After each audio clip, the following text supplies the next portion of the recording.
seen on our YouTube channels, and all of the clubs associated with us today will be posting it and sharing it. So thank you everyone for joining today. This is an event that's hosted by the Google Developer Student Club, the Women's Center from the University of Windsor Student Alliance, and the Women in Science Club at the University of Windsor. So we have Dana here. She's the Women's Center Coordinator from the University of Windsor Student Alliance. Miranda is our events lead from our very own Google Developer Student Club. We have Ishita and Christina from the Women in Science Club, and our speakers today. So I'll be doing some quick introductions, and then everyone else will be popping off the screen and letting the moderators take over. So Mayuko is a content creator and software engineer. So she's worked in Silicon Valley tech companies like Intuit, Patreon, and Netflix as an iOS engineer, and now she's a full-time creator since 2020.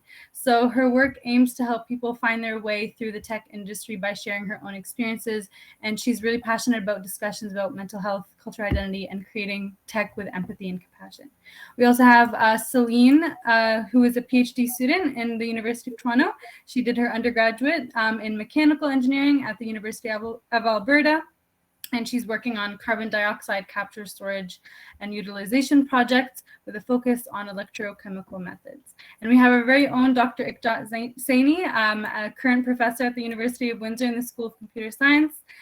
Within the last 3 years, Dr. Saini has garnered 6 accolades, naming her a leader across Canada's automotive, cybersecurity, and tech sectors. She has 8 years of experience, 13 research publications, and more than 700 happy students. So thank you everyone for being with us today. We're going to pop off the screen and moderate online, and we can get started. Thank you, everyone. Awesome. Thank you for the introductions, Leila. So just like she said, I'm Dana. I'm from the Women's Center. I'm the coordinator this year. And I just wanted to start off by asking you guys to talk a bit more about yourselves and what brought you to where you are today.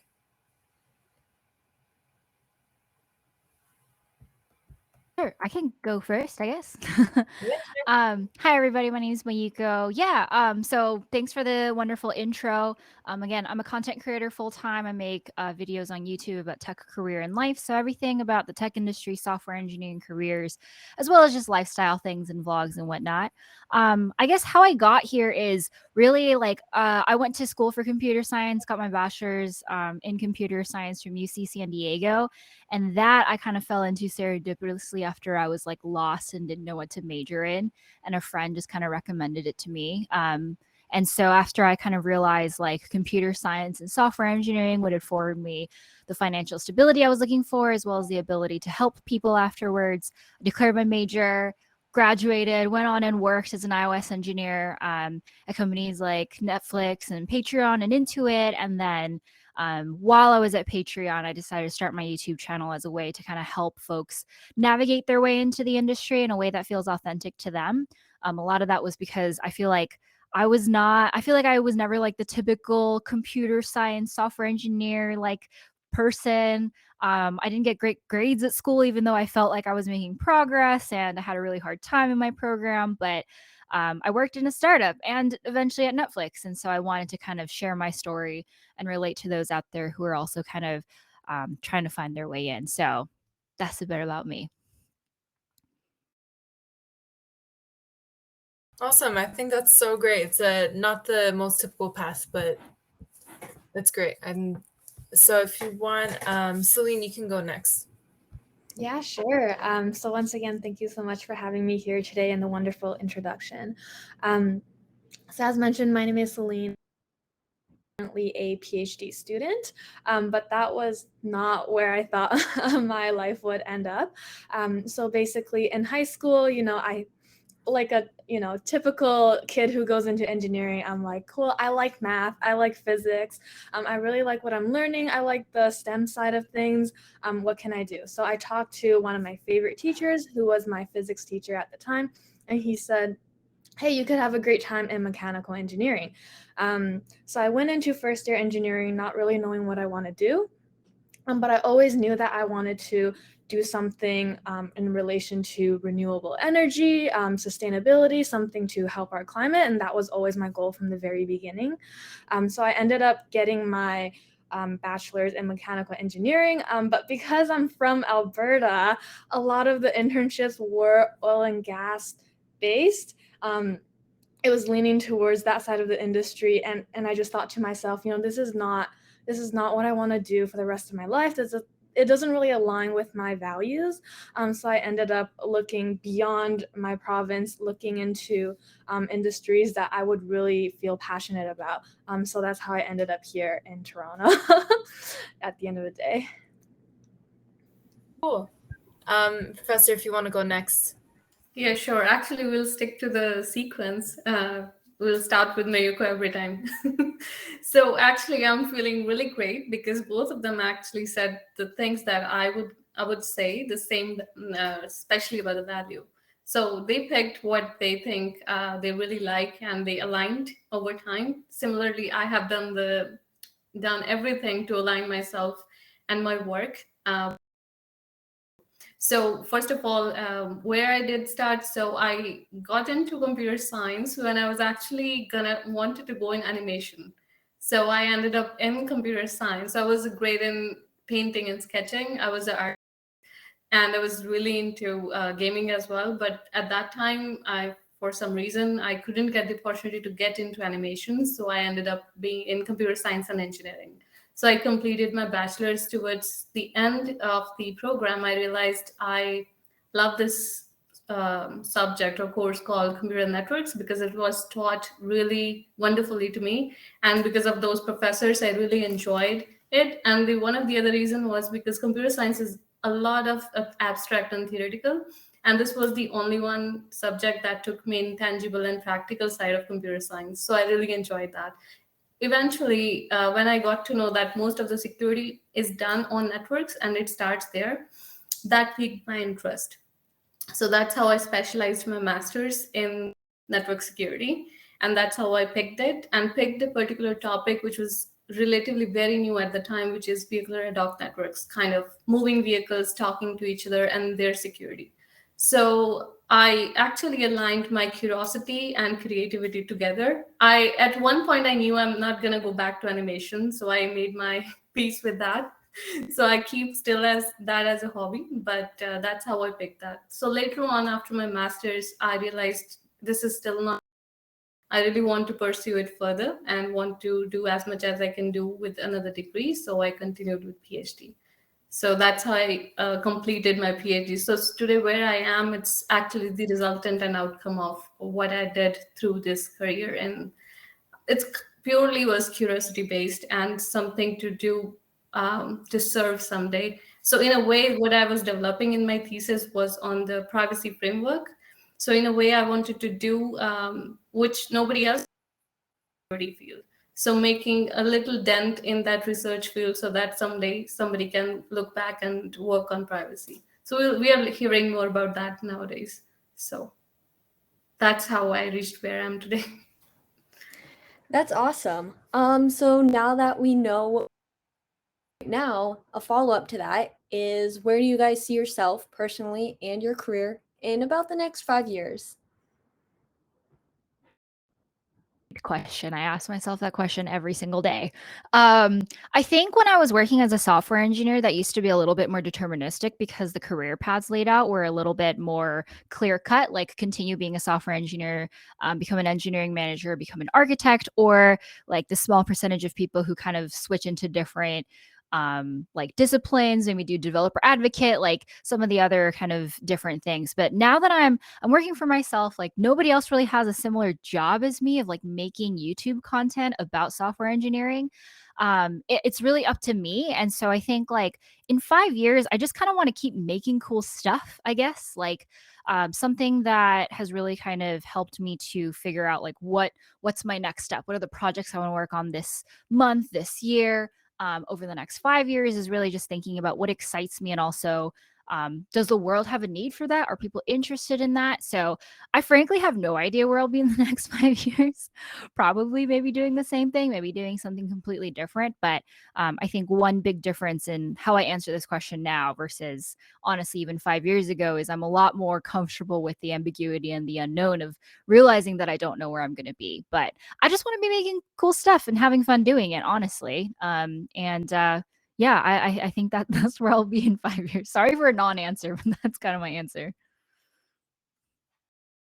That's awesome. The ambiguity, it kind of leaves so much up to surprise and to see what's to come. Celine, what about you? Yeah, I can echo a lot of that sentiment, which is to say 5 years ago, I never thought I'd be doing grad studies. I thought I'd finish my bachelor's, go into the field, get a good job, and then that will be it. So definitely a lot has changed. So I guess now, since I'm just starting my PhD, in 5 years, hopefully I'll be graduated. And then I have a really big decision to make, which is, do I want to go down that academia professor path? Or do I want to go back into the industry? So, that's kind of still in the air. We'll have to see how everything plays out. But I'm really excited just to work on my projects, see where it goes within the next 5 years. And if something interesting comes out of it, if I make a great connection in the industry, that might be where I end up in 5 years.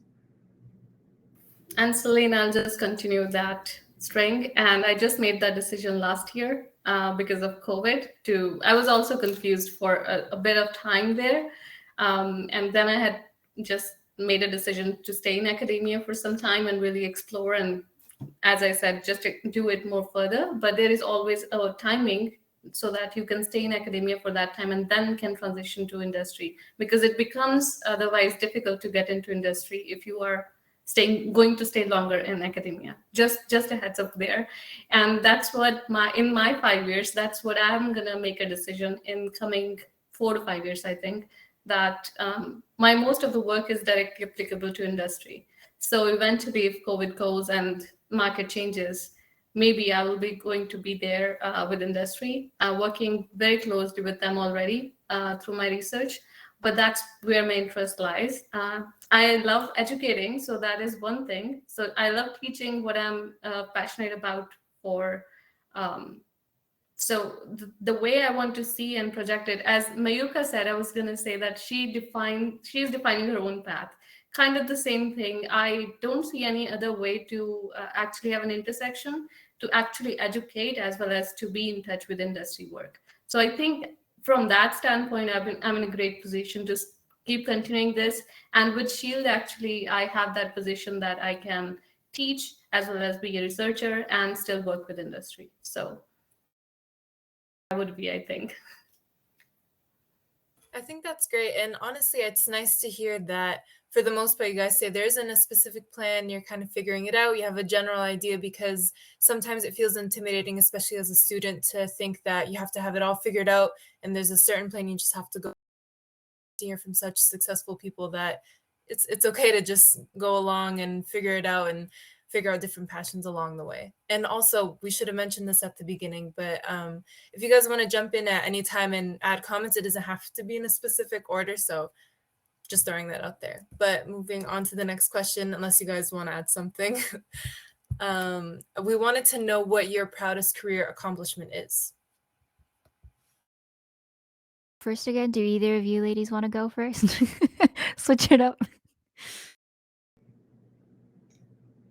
Sure, maybe I'll go first, just to, make it a little bit interesting.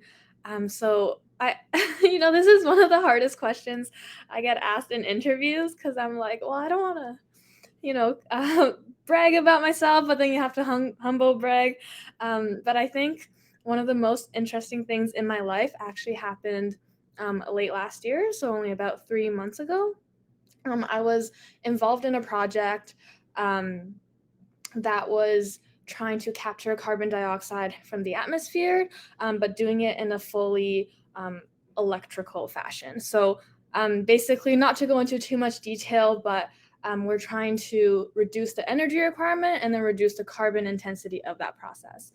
So in a little team, we were working on this project, and then one of our supervisors said, hey, Elon Musk is they're doing this competition, the X Prize competition. You should go for it just to see what would happen, right? And it was like 1 month before the deadline, and we're like, okay, you know what, let's just do it. And we ended up actually getting $250,000 from the Elon Musk Foundation for us to put into that project. So that was definitely, it aligned with what I'm passionate about, and it was just such it was confirmation for myself that, maybe if I were feeling a little bit of imposter syndrome, that should I be here? Am I fit to do this? That definitely gave me the confidence to keep going. Amazing. But yeah, we read about that actually, and I thought that was so cool. So congratulations on that. And I just want to add something here for Celine. As you mentioned that should I brag or not? And this is one of the things with women. And when I started as a student, as a PhD student, this was also typical for me. Should I say what I have accomplished? Or whenever I'm asked this or not, is this enough or not to say? So one suggestion and recommendation for everybody, whenever you are asked this question, and especially as a woman, please put together everything and just say it. Yeah, so for me, if I have to answer that, then there are many things that happened over the last 3 years. So unexpectedly also, but I won some of the Women in Security Awards, a few other awards from the automotive industry, and was also featured in Canada, Watch Canada 2020, among all those people. So that was I was not expecting. But recently, what is valuable to me, or all the work that I did in my PhD, how I was seeing, how you visualize things when you are actually, as Lynn said, she was working passionately on some topic, and she wanted to actually work on it with a real-time project, or she wanted to see how it's going to translate in the real world. Same thing happened to me just this year. So when you actually work on the standards and regulations, so for me, that was the case. So I was developing that I didn't know how it's going to make a difference, because usually you publish it and it might just sit in the, just on the shelf, and it might not have some value.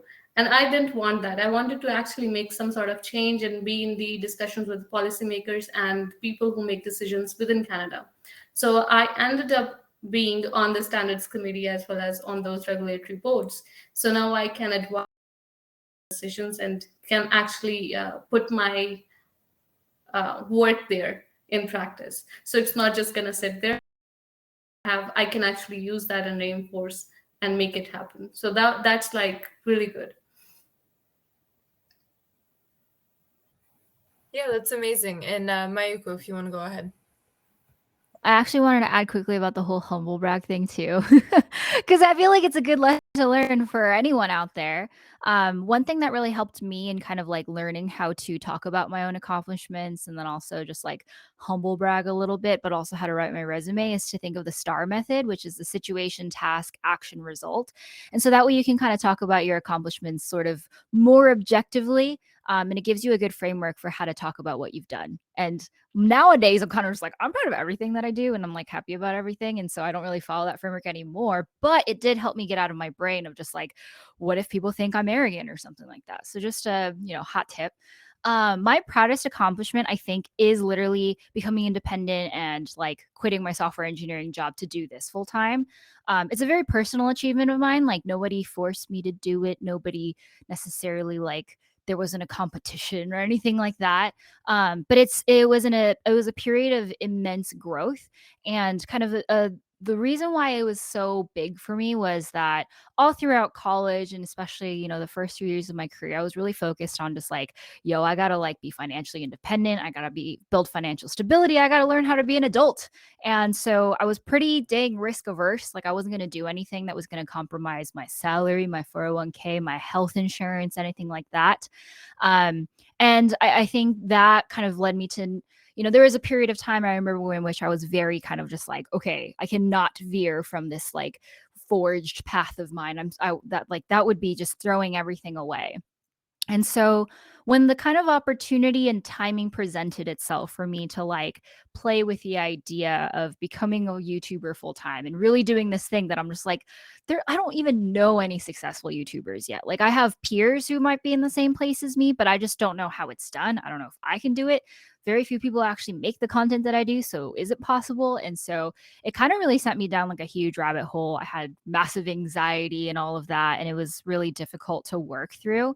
And it really kind of like shook me to my core to really like reevaluate my entire value system and change how I thought about leading my own life and how I took care of myself.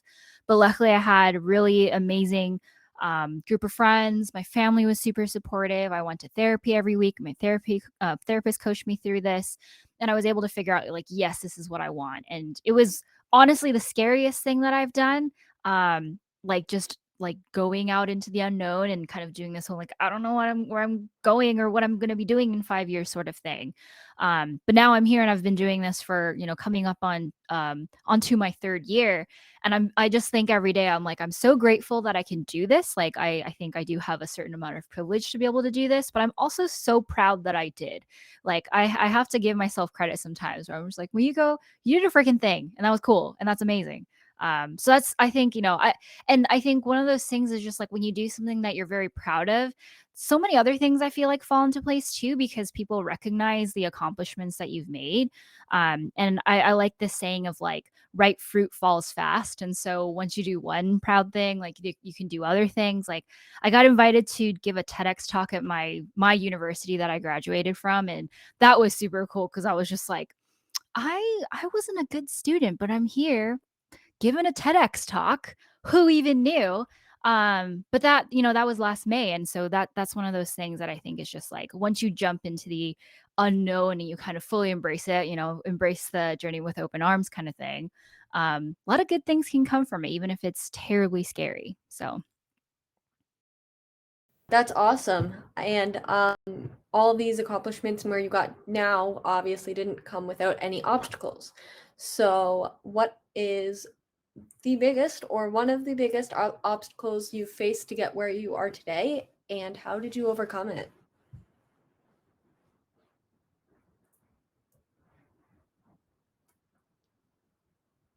Any takers for first go? Should I go first again?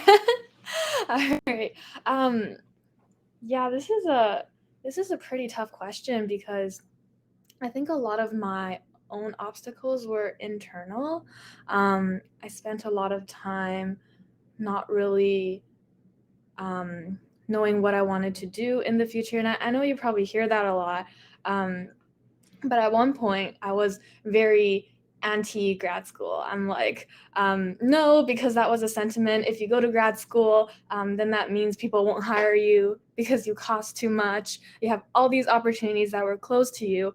So it was really, for me, doing my own research and just talking to people.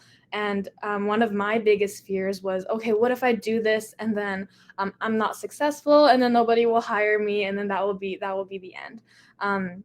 But I actually ended up going to some talks very similar to this, and I talked to a lot of powerful women. Just their confidence, and I really admire them, and they had higher up positions within their company, working in renewable energy and all of these fields. And I talked to them and they give some really good advice. So I would say how I overcame a lot of those fears and uncertainties was just talking to people, finding good mentors, and sharing those fears with people around you. They might have some really good advice for you too.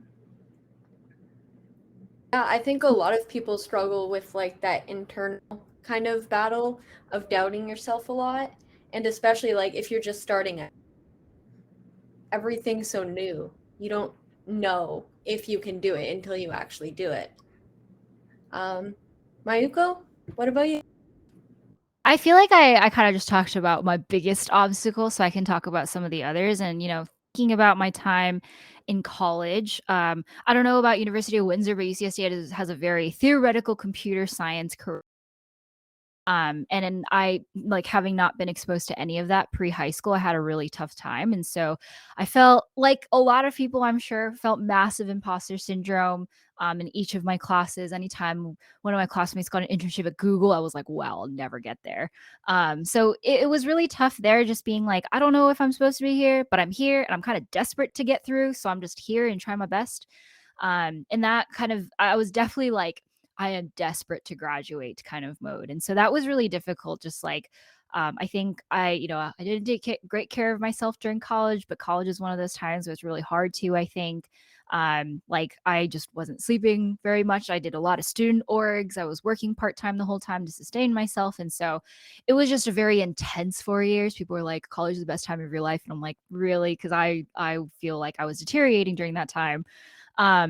But I think I overcame it after I kind of was just like, okay, where you go? Like, what do you need? And I remember one of the things in my 4th year that I realized was like, okay, let's first get 8 hours of sleep a night. Let's start there. And that was honestly so helpful. Like literally, I was like, I don't have to fall asleep in my classes. I have the brain power to do my programming assignments. Like I can wake up at a reasonable time, go to sleep at a reasonable time. And it kind of started there. And my 4th year, I was still taking a lot of like difficult upper division classes and stuff. So once I graduated, I was like, okay, let's now piece together all the rest of the building blocks, like eating well and exercising regularly and hanging out with my friends. Like they're all things that, I feel like a lot of like early 20s folks do in kind of trying to figure that all together. And, I think COVID time definitely puts like a rut in all of that as well. But I think, yeah, finding balance was a really difficult thing during college, but I was definitely able to find it afterwards. I love that take. Taking care of yourself and in balance, like you said, something I know I'm working on, and the whole getting sleep. Yes, 100%. It solves more problems than you think it would. Dr. Saini, what about you? Yeah, one of the things I would also say, this is so relatable, Mayuka. I had the same issues for past 3 to 4 years, and I spent my last entire year just to get closer to that balance. I'm not still there, but I'm still like making conscious effort to actually realize that, yes, I need that sleep and I need to acknowledge that there is a weekend. I was just telling somebody today that we need to see the weekend, otherwise we will never see it. It will just pass by and it is such a blur.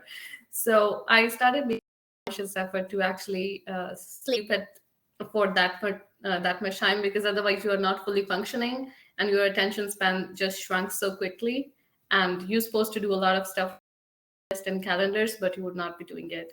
So for me, overall, all this started when I actually moved and changed my country. So it brought all different sorts of new things that I was not, these are like unknowns for you and you don't know about these, like unknown. So one of the things was I was an international student. So I was starting from scratch. So I was new to Windsor. So along with that, when you are a PhD student coming, not having an undergraduate degree from the same institution, I didn't know this, that you would have very less socializing aspect, because you become the instructor of the undergraduates, and that makes you a professor rather than the friends. So that's what I realized after coming here. So most of the undergraduate students I was teaching, and with the masters, you would be their mentor rather than their they would not have that socializing aspect. And there were very few PhD students nearby me who would actually come on campus and we will sit together. So that actually, I realized over time, because I was a very socialized person back home. But when I actually moved here, we had only few people to meet. So I ended up having few people, like it's like your social structure and your structure that you need always, right? So make sure that with your friends regularly, you have a balanced life, in a way that you balance your career, your friends and family, and make sure you give some time to yourself. That's one other thing that I completely lost in first 2 years of my PhD.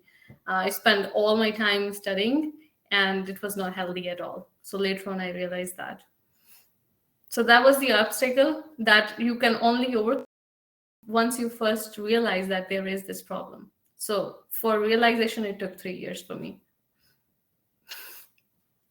Yeah, I think definitely taking care of yourself would help with your career, school, stuff like that. I think that people think that if they focus on themselves, then that takes away from their career or doing well in school. So they need to put that to the side. But over time, I think it's going to spill over into your work. It'll show. If you're sleep deprived, you're not going to be able to focus as well.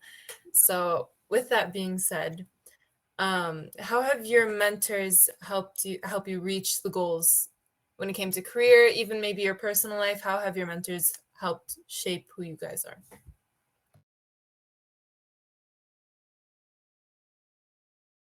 Okay, I can go first here. So for me, mentors, as I earlier mentioned, even the professors who were teaching particular courses were important at the time to shape where I'm today.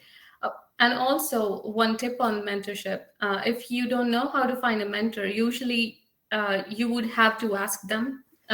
If you have not, because this is a commonly asked question, how would I know this person can be my mentor? So it's not like you can directly ask them, but still like start a conversation. Maybe you will find a ground where you can start having that conversation. Okay, can you mentor me? And you've never directly asked, but still you'll have like a conversation and discussion with them, and you will get in that flow. So that's how it happened with me. And some of the mentors were really amazing. They and actually they are not just all same type. Sometimes you get somebody who's like you admire and you know that you were not going to get all the answers. So that's how it was for me. They were not directly into the, but they were in tech, so they could guide me what are some of the don'ts. So just stay away from these things and make sure you know your strengths. So they really helped me to identify my strengths, which I couldn't see. So then I started seeing, okay, this is something I'm strong at, and I was not even acknowledging those things. And then even my advisor, whenever I used to have a meeting with them for my PhD, so you would even within that need to make a criteria what your strengths are. And then based on that, you will know where you're going to lead in your future, because there are multiple topics. Otherwise, you can go to the dead ends. You don't want that. So mentors actually help tell you what are some of the do's and don'ts and stay away from these dead ends and keep on track all the time. And there is one with whom I work, and there needs to always be one mentor who is also your colleague. So they can be your friends as well for your accountability purpose. So they can keep, so you can talk to them and discuss with them, and still they can keep you accountable for the missions and visions that you have for yourself and your work. I thank you for the advice on how to find a mentor. I think that's something that I don't know about everyone else, but I think I definitely struggle with. When it comes to even my professors, I, to be honest, struggle with reaching out to them. So thank you for that.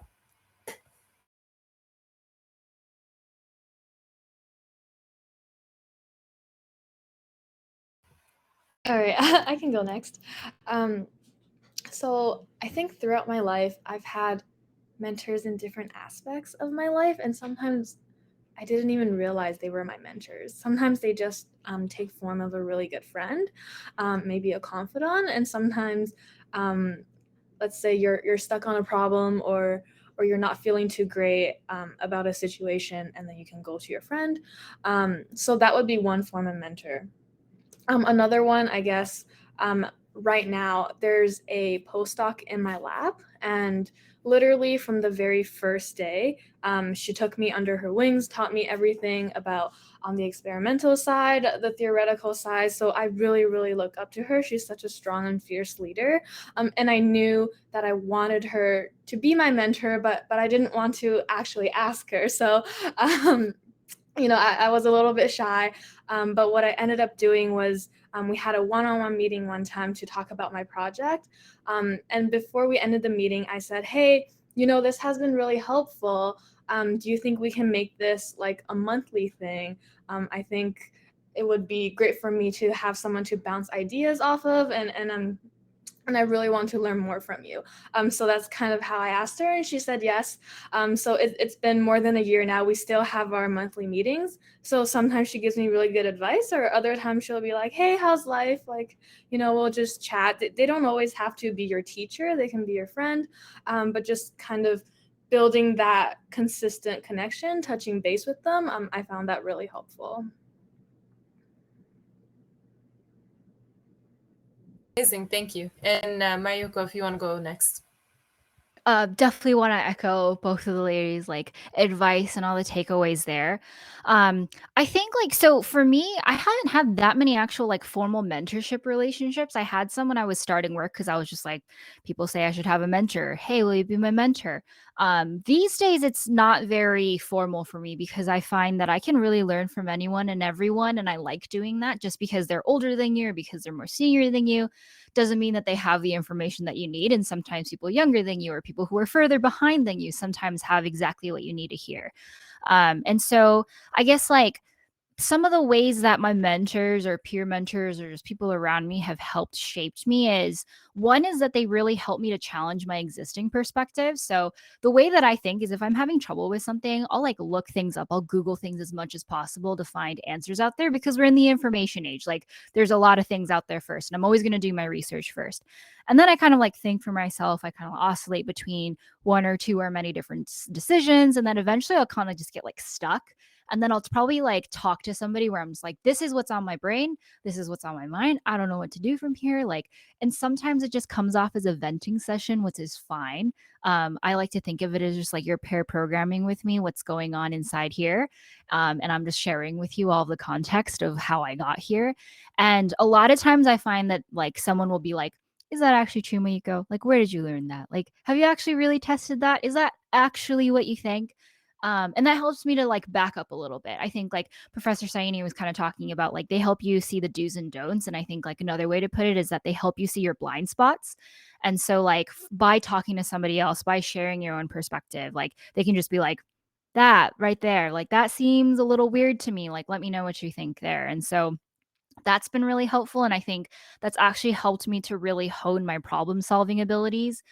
Whether you're solving a problem in code or whether you're solving a problem with your relationships or in life and stuff, it is problem solving. And so like really thinking about like, okay, is this actually true? Like let's like research into that and make sure that's actually true. Okay, now let's like build each thing little by little and kind of tweak one thing at a time to see if it like fixes the issue sort of thing is very much how I approach like life and career problems. The other thing that I think I've learned from mentors and like helping me to reveal my blind spots is sometimes they help me to like see the bigger picture. My most recent manager at Netflix, her name is Jordana Kwok. I freaking love her. She was amazing. I was having some issues with just kind of like, how can we further diversity and inclusion in this company? It feels like nothing is actually happening here, but I know that there's enthusiasm and like, why aren't things happening? Could I do something about it? And we tried a couple of things and I was like frustrated because like progress wasn't moving as quickly. And I was just like, Jordana, what the heck? Like, I feel like we're doing everything. And she's 10 years my senior and she's been a software engineer for longer than me. She's, you know, been a woman in tech for longer than me. And she was just like, Mayuko, this is a boulder that we're trying to move and we can't move it ourselves. We need help. We need time. We need to figure this out together. And so that was one of those things where I was just like, oh, right.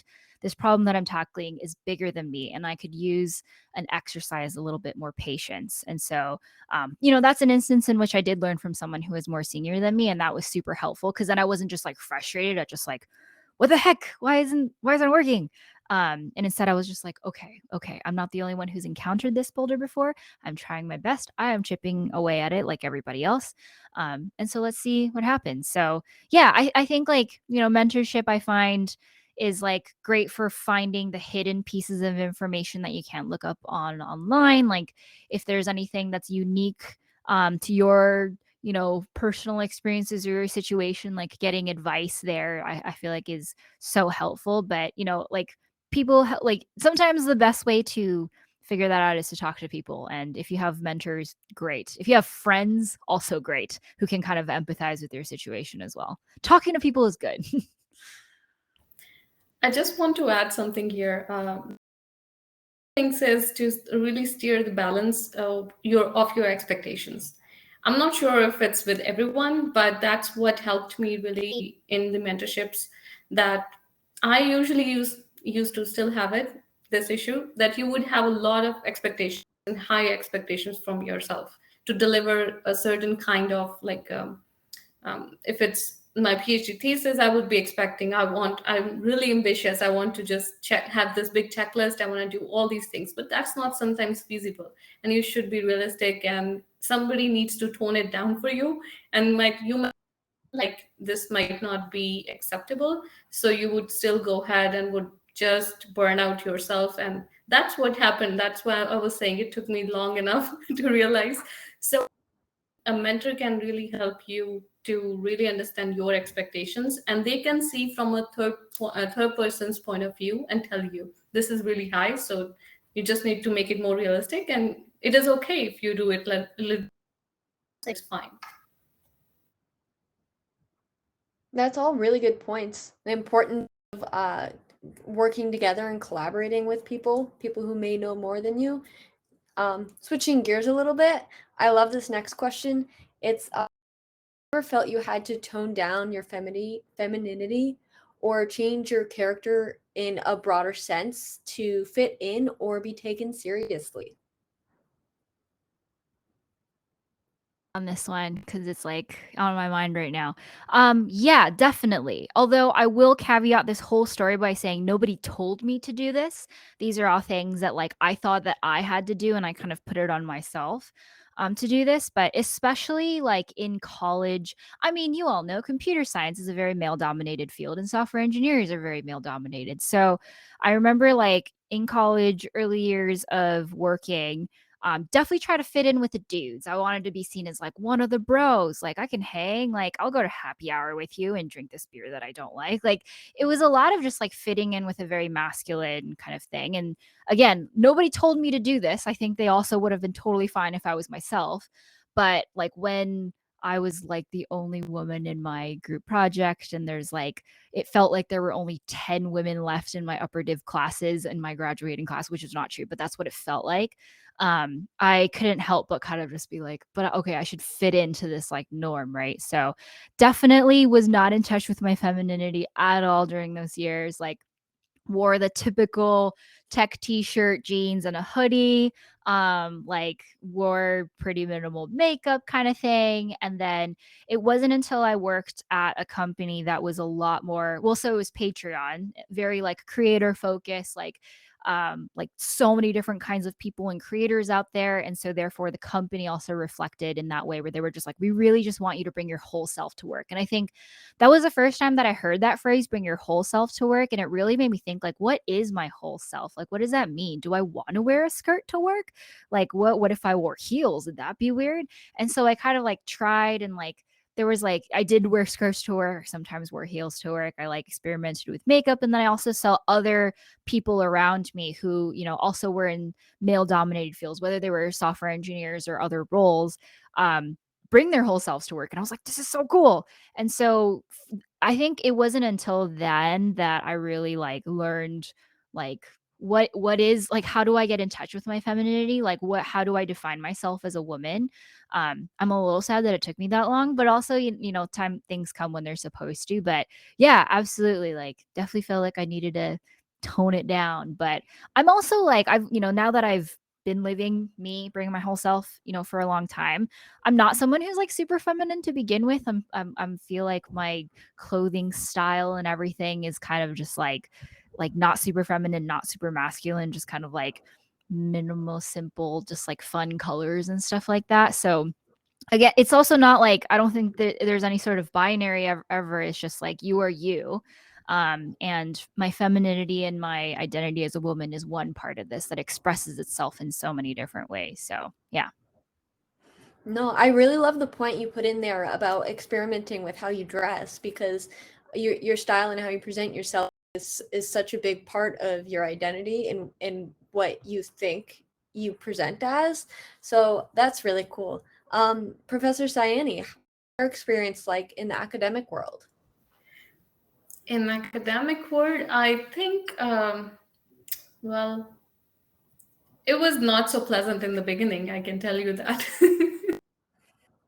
At times, especially within computer science, Mayuko already pointed that computer science is male dominated. Within that, if you go in network security specialization further, cybersecurity has huge caveat where we need more female representation. And all sorts of diversity so badly at this point, by the way.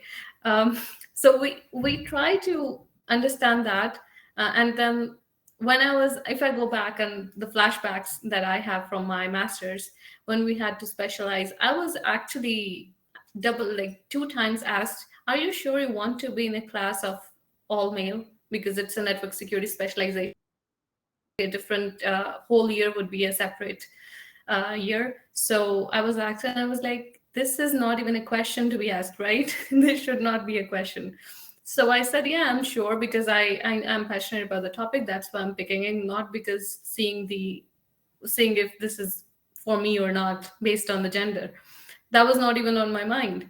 So yeah, so that I think always it stick with me that, okay, I will always pursue what it doesn't matter who is there not.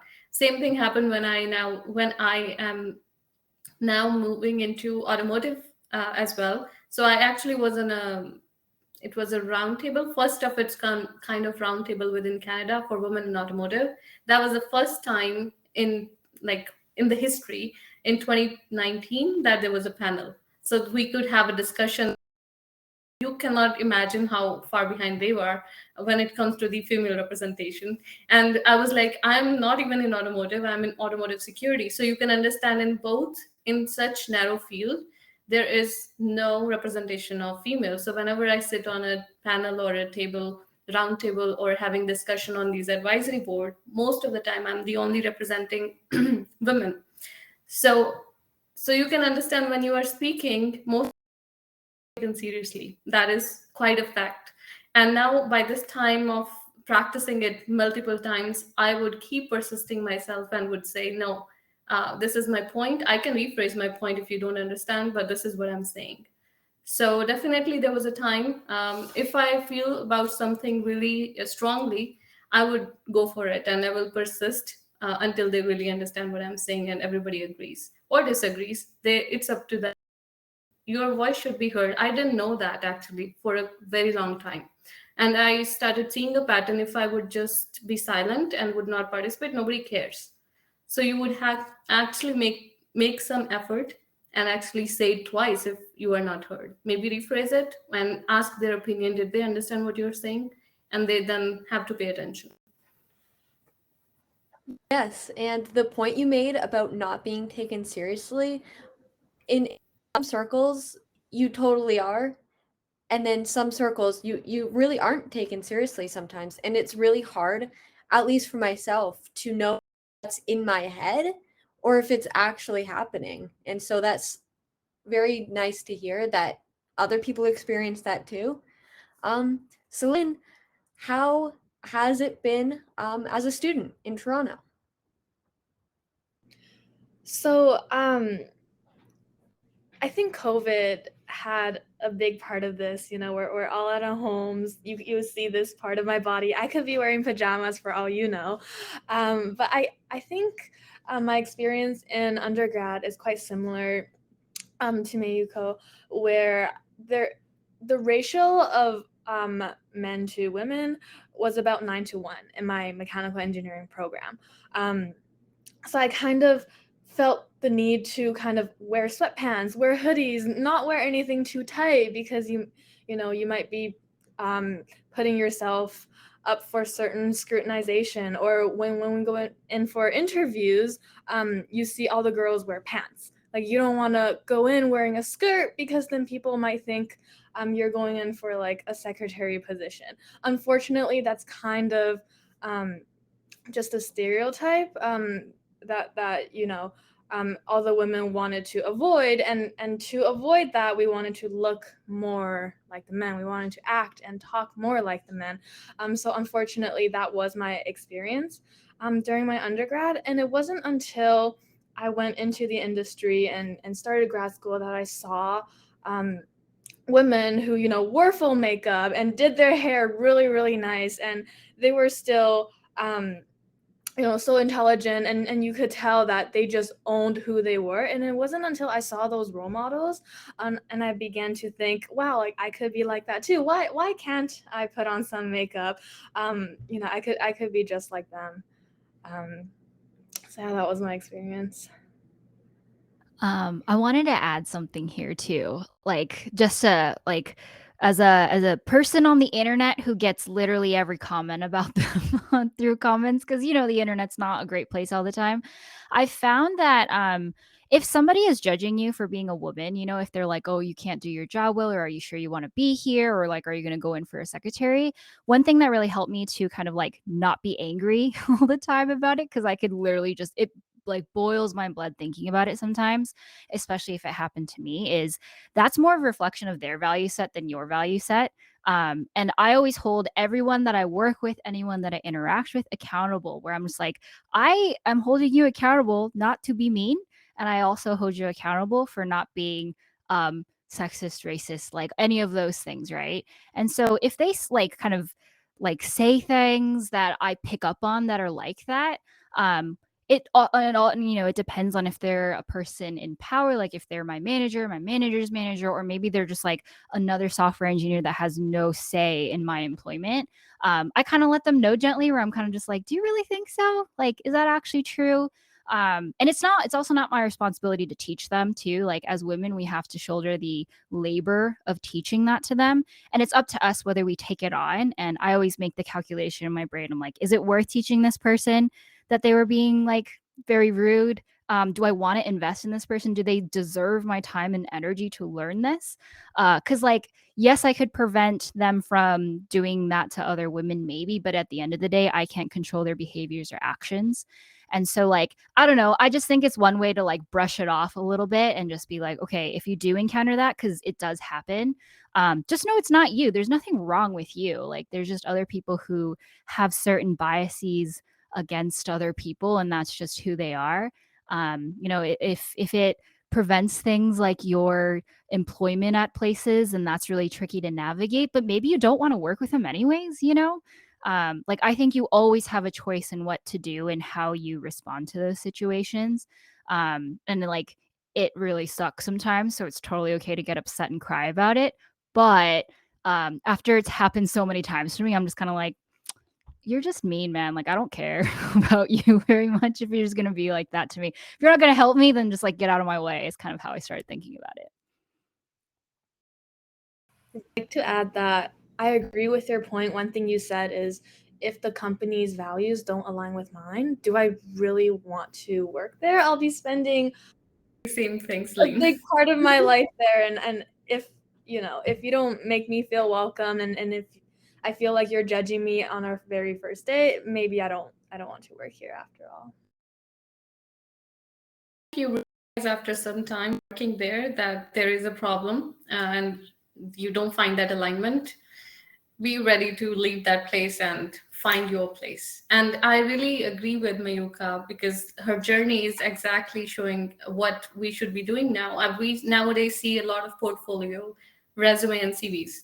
So you don't have strict pathway, which are already, there are so many trailblazers, but now I started believing that everybody can be their own kind of trailblazer. We don't need exact defined path. You guys can actually find out different paths and your creativity, and you can completely innovate, which nobody else can even conceive in your mind. Maybe you have that idea and you can pursue that. So I really think that whenever I meet our computer science students here, that's how I see them. They have like these fused ideas from different for example, student yesterday was really interested in working in environmental engineering aspects, but is in stats and computer science. And he was asking me, is there a way that something is already defined? And I'm like, no, if it's not defined, find your way. You can actually create your own. And also, I think what you guys have been saying about trying to find out work, and if they don't like you, then move on. I think that also applies to friends, and especially if you're in a field that is so male dominated, it is definitely intimidating to put yourself out there and everything like that. But I think that being yourself is the way that you're going to find the people who actually deserve to be in your life. So I think that's something more to focus on, the quality of your friends instead of the quantity. So just throwing that out there. But I also wanted to ask what advice you would give to women who are thinking about pursuing a career in engineering, comp sci, anything STEM related that you all can talk about. And if you want, Celine, you can go ahead first. Sure. I guess I only have one advice, which is go for it. Don't be afraid. But maybe more than that, what I found really helpful is finding a group of friends who will support you. So I'm mostly talking about just from high school into college, that transition that could be really difficult and really intimidating. And what helped me go through that was finding a group of friends, and they don't have to be all female. It could be male too. Just whoever that you click with, that you like, and you could really help each other through the first few years of your college. So that's really important. And then the other part is just talk to people. We need more women for sure, and the more of us that get into it, the easier it will be for the future generations. Can I add here something apart from what Celine said? I just want to add something to what she said. Apart from just your friends, have you heard of a term called reverse mentoring? So actually, there is a need for. I think Mayuko was inclining to the same idea that when you have some senior people who wants to have mentors. They want your mentorship to see from a younger's perspective, how do they think about the company, what kind of changes do they need. Actually, I was invited to FCA Canada here because I was young and I could see why their women in STEM is not working for them, and why they cannot recruit women. And they actually showed me an entire place, and I could see what was the problem, and I told them. So that's called reverse mentoring, where you can become the mentor for somebody who is senior than you. So don't feel like it's not always have to be somebody senior, just your mentor. You can be their mentor as well, because they want to see their blind spots as well. So make sure that you also have that one person, if you can put them on your list. And I think I can go ahead for the advice. So one thing I would say is be comfortable with trying new things. And it can be anything in your career. It can be just never be afraid of pivoting at any point in your life. If you are doing computer science today or mechanical, maybe your interests are inclining somewhere else based on where you are in your life. And then never be afraid trying that. And the other thing I would also say is really helpful is never be afraid to reach out to others, because it's more chances that they will help you if you go and ask them. Somebody asked in Q&A, and this is also answer to them, where and how can I, a shy person, get a mentor? I was actually a quite introvert person. I never reached out directly, but over time I realized that if I need some guidance, I need to ask for it. It would not just come to me directly. So that's how I did it. So I used my LinkedIn network for that. So that was my starting point.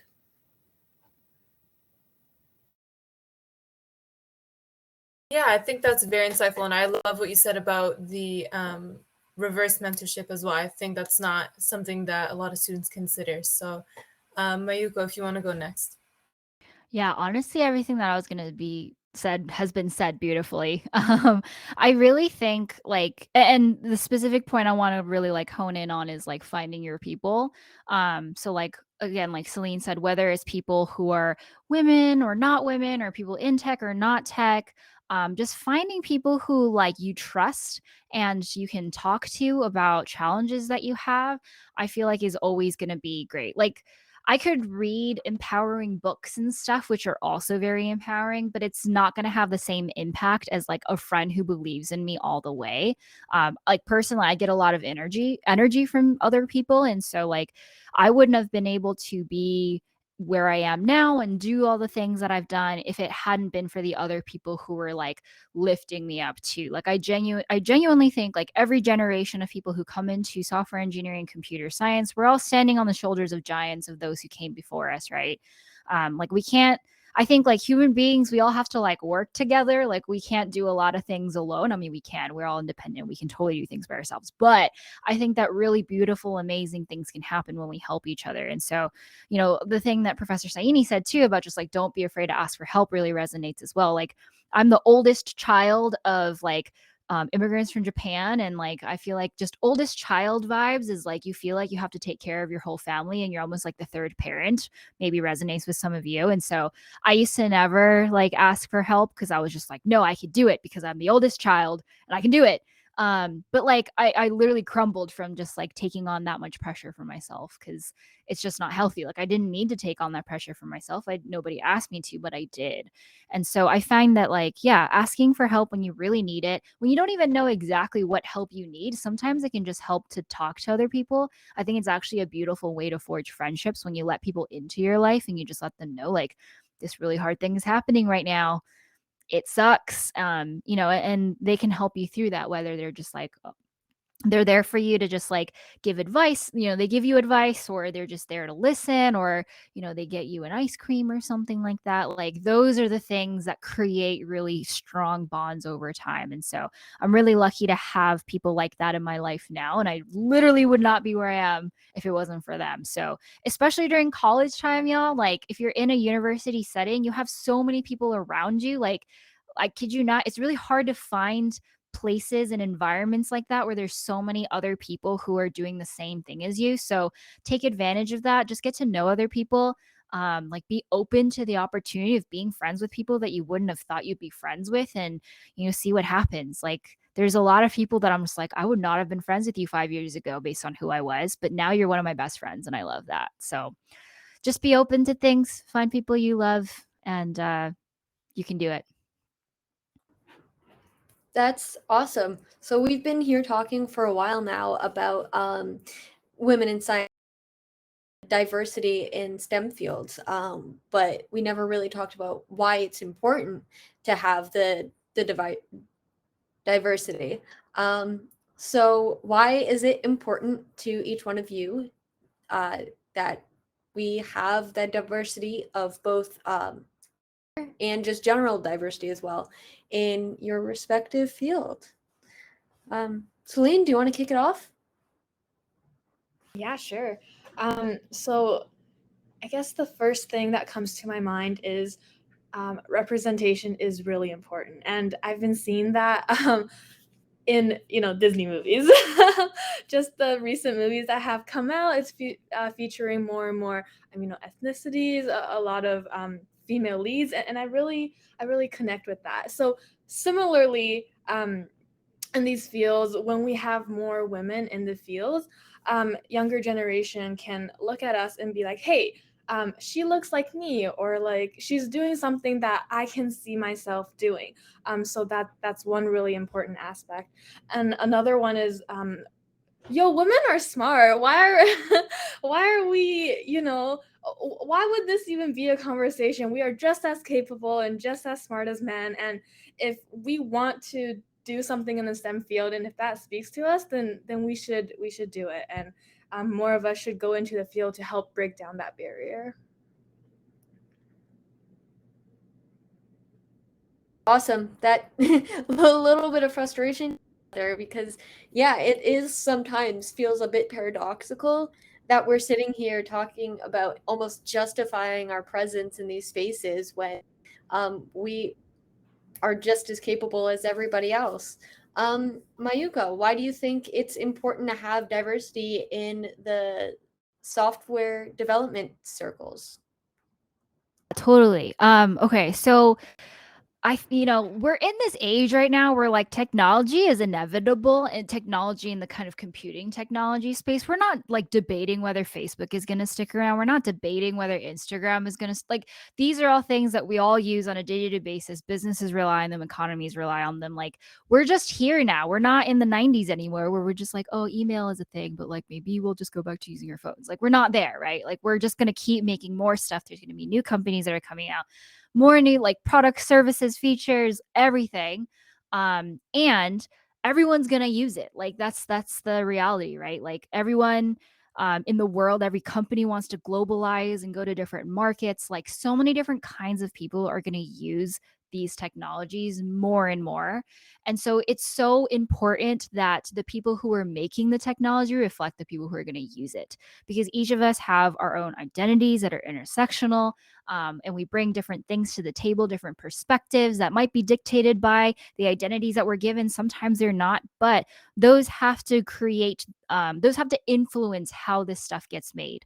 I think, like, I have like hope for humanity in that if that is the case, then we'll make something beautiful. I know it's hard to see right now because like everything seems kind of hopeless, but I genuinely believe that, like, if there are more women in technology, if there were more racial minorities, gender minorities, every kind of person represented within Silicon Valley, we would have a much better, rich kind of set of things to do. Because realistically, if there is one population that's being overrepresented in technology, then they're going to make the things that they think are necessary to them. Because like when we're creating stuff, we think about like, well, what do we want? Like, how could we use it? Like, how could the people that we know that we look like, that we identify, would use it? But that's not how it gets made. Like, when I was making iOS apps, you know, I even got kind of tunnel vision where I would just be like, okay, I've made this feature. I know exactly how to interact with it. I literally put that phone in somebody else's hand and they interact with it totally differently.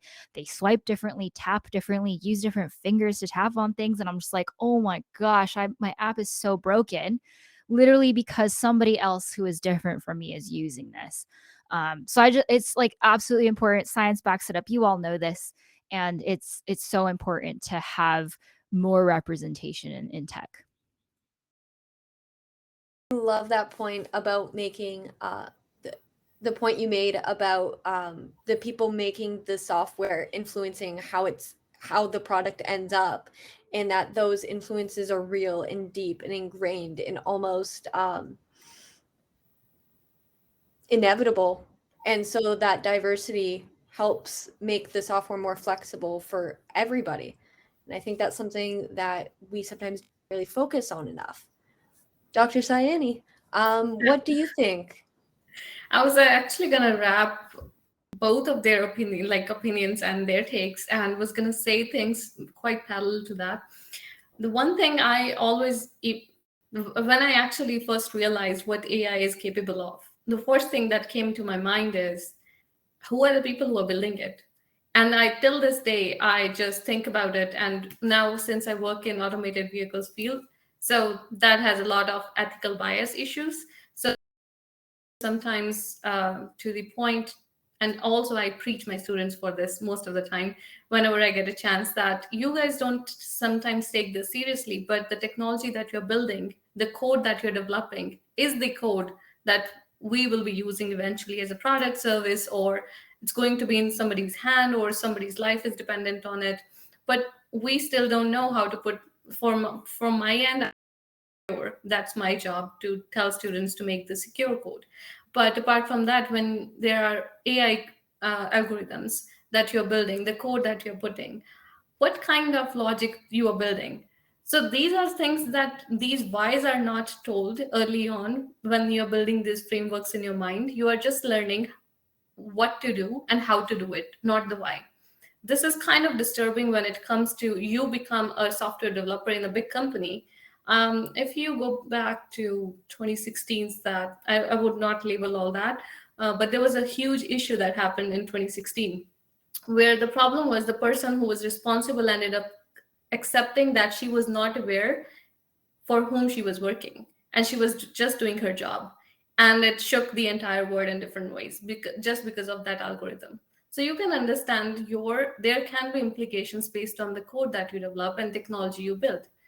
So that was kind of a thing for me. So that's the innovation. So overall, my take one thing that I want to see diversity is for the diversity of ideas there, and everybody's representation in this technology. Because if we are belonging to technology, it should not be just the faces or how we are, but also claiming our ideas in those technologies and making sure that if it's something is written, we are having a piece of it as well. And the other thing, Celine just Somebody said something and I dropped you. I think you dropped your crown there.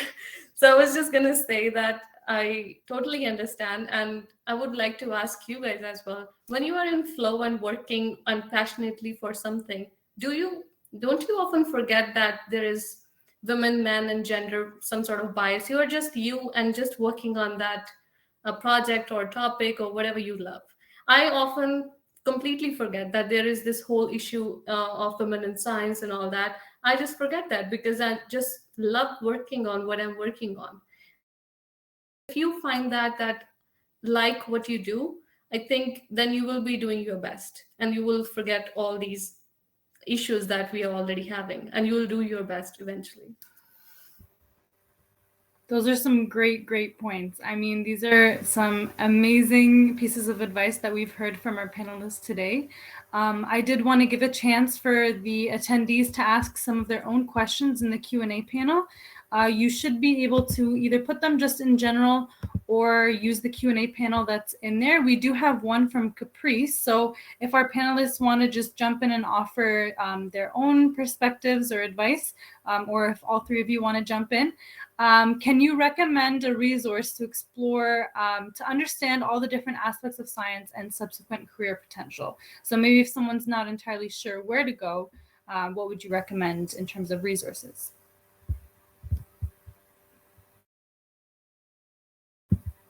Anyone? Dr. Saini, do you have any maybe academic resources that you've used or have helped students navigate? So that is actually quite broader in that narrow it down, then I can actually provide resources. But if it's in general science, I think we need to start with STEM itself, and then we can have the resources for that. Absolutely. Caprice, maybe you wanted to, if you're interested in any certain kind of branch of science, you can put it in general or in the Q&A. Personally, I can kick this off. Like, I'm looking to learn more about machine learning, and I have no idea where to start, because this is something that I've been interested in for a while, but it seems like it's so broad and it's so all-encompassing, but not really sure where to kick things off from. So does that kind of help narrow things down? And also one more thing, we don't know what expertise level are we at. So is it a high school student asking, or like fourth year student or a grad student? So if we know that, then also it depends on what kind of resource you're looking at. Yeah, absolutely. Caprice, you can feel free to ask. Can I hop in here while Absolutely. we're kind of sourcing more specifics, which is kind of like, I think this might be helpful, this might be completely unhelpful. But the way that I read this question is like finding a resource that has all of the different things of how to explore different things is frankly, I think, impossible. There isn't one. If there is, great. Like if y'all know one, share it. But like likely it doesn't exist out there because there's so many different areas of STEM and science and career potential and stuff. So one way that I would think about it is just like, I don't know, instead of looking for one answer, like kind of just like look around a bunch, like explore, go to places that you're not expecting, watch YouTube channels that you're just like, is this science? Is this a world that I can explore? I think that exploration phase can actually be so fun if you are kind of like exploring on your own. Literally think about it like you don't have a map and you're charting your own course on the open ocean. You don't know where you're going to end up, but you're probably going to end up somewhere really cool, and see what happens. And so, like, I mean, if there are any certain parts, you know, certain things that stick out to you more than others, I always start with a Google search, right? Like, I don't know anything about ML, but I'll be like, what is ML? How to get into ML? And then it kind of becomes like this jump kind of thing. And you can kind of piece your own narrative there. Through that, you can meet people who are doing certain cool things. If you can get their time, or if you can watch their talks or read their books or something, then you can kind of figure that out yourself. But that is like exploratory work that like everybody has to figure out for themselves, and you're going to feel differently based on what you find. And so kind of just like use your nose, sort of like, you know, when you're somewhere and you smell something really good out there, you kind of just follow it and see what happens. Just like jump into the unknown and see what happens. I think like no one's going to give you the right answer, I guess is what I'm trying to say. And so like definitely feel free to just try things out. I'd also like to jump in here. So earlier, Professor Saini mentioned make your own path, right? And I think that's a lot of the jobs now didn't exist 10 years ago. So asking that question now, you could look up, some of the more traditional potential careers that are associated with certain degrees. But most likely in 10 years, there will be tons of opportunities that you've never thought of. So one thing that I found was really helpful for me is to identify what my values were and kind of work towards that. So as an example, machine learning, I know nothing about machine learning, but if I were passionate about that, then it doesn't necessarily have to associate with a specific degree. It could be computer science, it could be computer engineering, electrical engineering, it could even be something in the humanities, just throwing it out there. All of these degrees could allow you to end up in the field of machine learning. So definitely don't limit yourself to think that if I do this, then I end up here. It's not as linear as that. I think if you need like high quality sources of information that can give you overviews and stuff, like I like to watch YouTube to consume information and learn things, but everyone's different. Some people like reading articles, some people like reading books, but like for STEM, I like watching TED really interesting, and usually the subject matter expert is talking about it. Crash Course and SciShow are really well produced, like science science shows that have been on YouTube forever, and they do a great job of explaining a lot of different things. PBS shows, I feel like everything that PBS creates is super high quality. Like there's a lot of these places that can give you a really good breadth of things, and so like sample things first and then see where you can go from there. But like definitely go, try to find the high quality stuff like Khan Academy, Coursera, Udemy. They all also have like really good resources for dipping your toe into each of these things in every STEM field ever. So like there's a lot of ways you can get in, and then like once you get in there and like try things, just like see what questions come up. Like Celine said, figure out what your value set and see if it matches yours, and see if that's something that vibes with you, and figure it out. Sorry, I didn't mean that to be like mean, like figure it out, but like I trust that you can figure it out. Yeah, absolutely. Thank you so much, everyone, for that information. We have another question from Alyssa. Knowing what you know now about your field, what piece of advice would you give your younger self? And anyone can volunteer an answer here. I think Christina also has a question that we can get to later on. Yeah, I was actually typing the answer for that. Oh. So for me, yeah, in cybersecurity, I have this one piece of advice for anybody, whoever jumps into this. This field is actually purely based on certification to get into industry. So since I'm in academia, it would not matter that much since I am doing the research side and still in academia. But because most of the times you will be going to industry, and they would not look onto your bachelor's degree. That's like a prerequisite for anyway, but they would need the certification. So when I was actually completing a program in security, I didn't go for the certification at the time, and there was no one to mentor me at the time. And if somebody would have told me that just go and write it, you are already prepared. You don't have to wait for 2 more years to actually prepare for it. You are just ready, just go for it, and then you'll know. And nobody told me, and I didn't do it. So that's kind of my regrets. And later on, I discovered, now I tell everybody, and I teach because of that reason, and just go and just simply write it down. You will know your assessment, and then you can go ahead and do it again if you need it. I have one. So I didn't grow up talking to like adults as a kid. Like I didn't have like family around me that were like adults that I talked to regularly, or I don't know. I just was not comfortable talking to adults except for in the like, I'm a student, you're a teacher perspective. And so I was really afraid of that, of like asking for help from people who were 10 years older than me, relating to people who are 5-10 years older than me, like asking for their advice and stuff like that. Just reaching out in general. I say adults just because that was like typically the kinds of people that I wanted help from, but I was really too afraid to reach out to them. Also, like I want people to like me. I'm a people pleaser. I'm a Libra, like all those things in there too. So I was always worried about how someone would judge me. But I think now that I really have lived that whole experience of like, you need to ask for help, you need to talk to people who are like ahead of you, or know more stuff about you, or can offer some sort of advice. I wish I had known that like the worst they can say is no. You know, like if you ask them for help, they can just be like, no, sorry, I can't. You know, actually the absolute worst is they're just like, ew, no, why? And then it's probably like, okay, you probably don't want help from that person because they're kind of mean.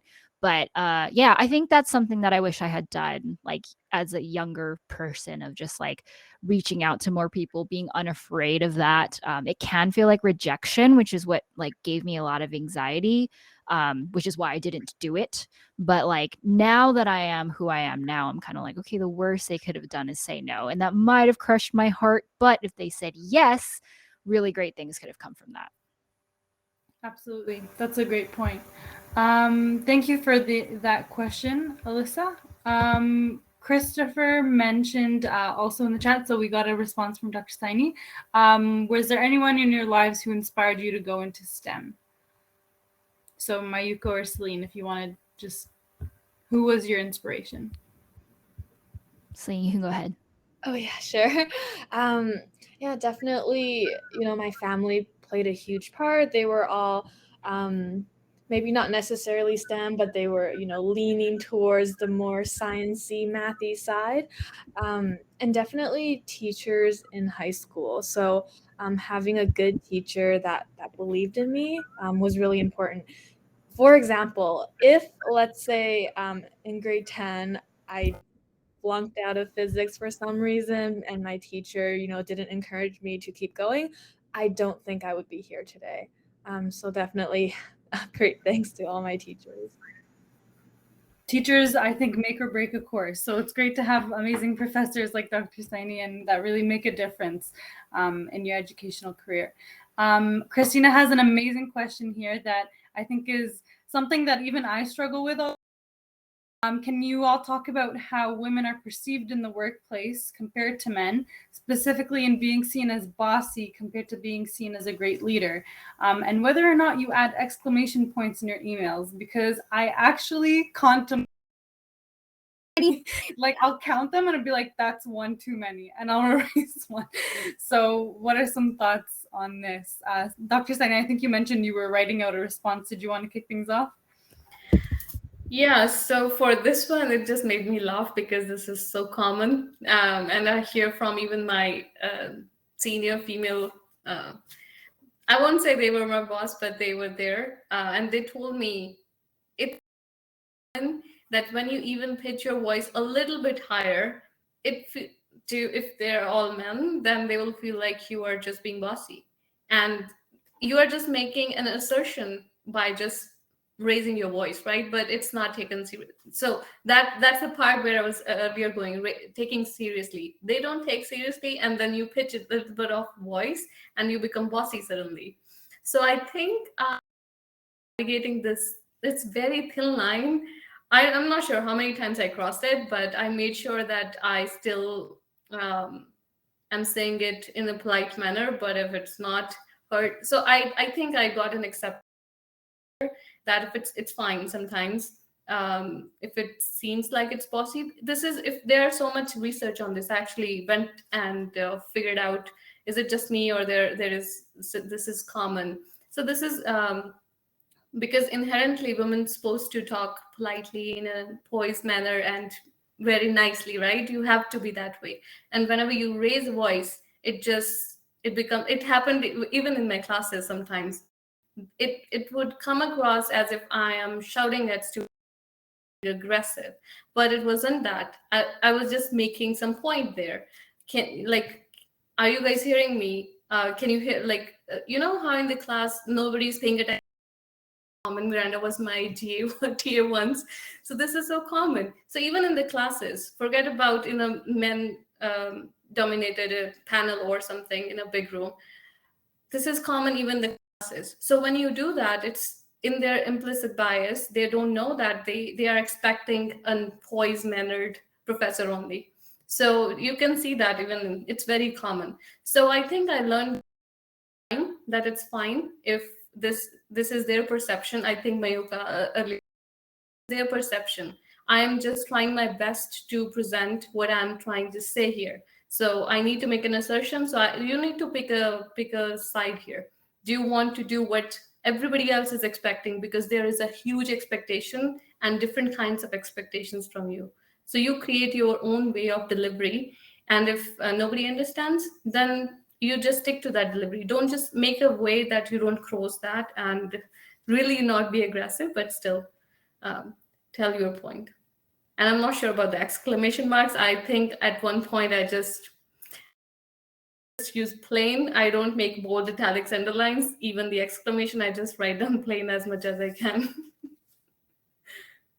Yeah, I can definitely add to this too. I've never received explicit feedback that I've been bossy or aggressive or dramatic or anything like that, but I know I know women who have, and one thing that I will say is like it's up to you whether you believe and take that feedback or not, because you don't have to take that feedback. Also, again, super subjective, more of a like a depiction of their value sets and stuff like that. But yeah, I think like I don't know. I mean the exclamation point thing too, I definitely check myself, but it's more of just like, would I put like a billion emojis in there? Like not really, because then it prevents like messages and emails from like not like it doesn't make it easy to read. But if I do end every sentence with an exclamation point, and that's the thing that makes or breaks whether I get a deal or not, I feel like that's not like that usually is not the case. I think the other thing that I like in mind too is like regardless of how I present myself and how I'm depicted as a woman versus how other people are depicted as men, I like really make sure that no matter what it is, I can still do a freaking good job at it. Like even if like people see me as bossy, I raise my voice, whatever, at the end of the day I know that I'm the easiest person to work with and I can do the job well. And so instead of worrying about like what other people think of me and if they think I'm blah blah blah blah blah stereotype here, I know that like what I am focusing on is like, okay, am I doing the best job that I can? Am I like being easy to work with? Am I meeting them halfway?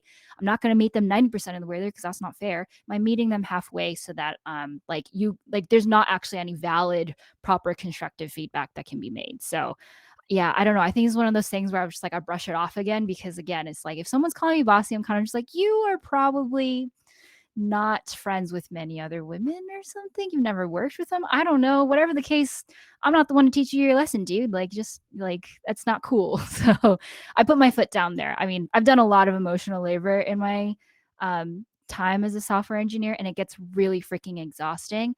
And it gets to a point where it feels like I'm running up against a wall that's not going to move if I keep fighting that. And instead, I can choose to work with people who are going to be the wind beneath my wings, because some people just don't change and you can't help that. And that's fine. There are still so many great people in the tech industry, both men, women, and everyone in between. And so I make a conscious effort to go find them instead. Great point. Yeah, thank you so much. Celine, did you want to add to this?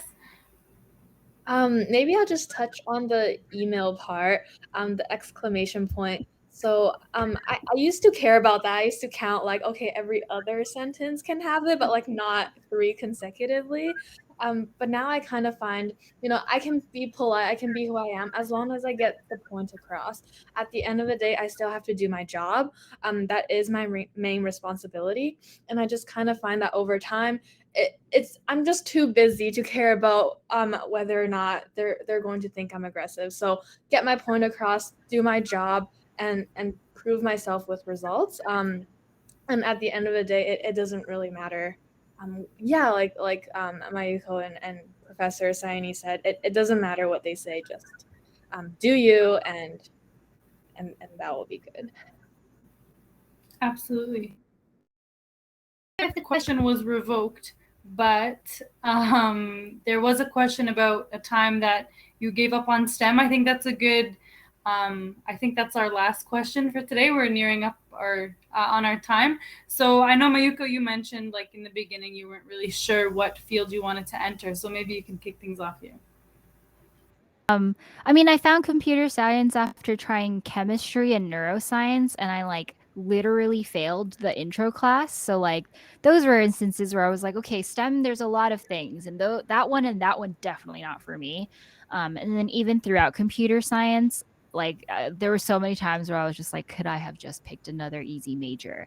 But again, I was so desperate to like become a software engineer because I was like, the only other way that I can make it out of college and be financially stable is to be a lawyer and doctor. And I don't want to go to school for 10 years, and I'm not a very argumentative, competitive person, so lawyer isn't for me. Those are stereotypes. You know, there's a lot of other ways to get into those professions without having to do that, but that's what I knew at the time. And so yeah, I was just desperate. And yeah, I definitely thought about quitting like every quarter, but honestly, I think this is like where I was just stubborn and I was like, I'm just going to get through it. And I think luckily I had a lot of friends in my computer science classes who were kind of like, who weren't thinking about quitting every quarter. And so in some ways I was just like, I have to graduate with them or they're going to leave me behind. And I want to be their friends and I don't want them to like worry about me. And so you know, it was a mix of like good motivation and bad motivation that got me to where I am today. But oh yeah, thought about quitting many times. Yeah, for sure. Only a lot of ways you can both intrinsically and extrinsically motivate yourself. So that's great to hear. I know you are all very busy ladies, so I did want to thank you for being here with us today. Some very insightful conversations that we had. Really, really appreciate it. If you are willing to put in your websites or your contact information in the chat below, we'd love to stay in touch.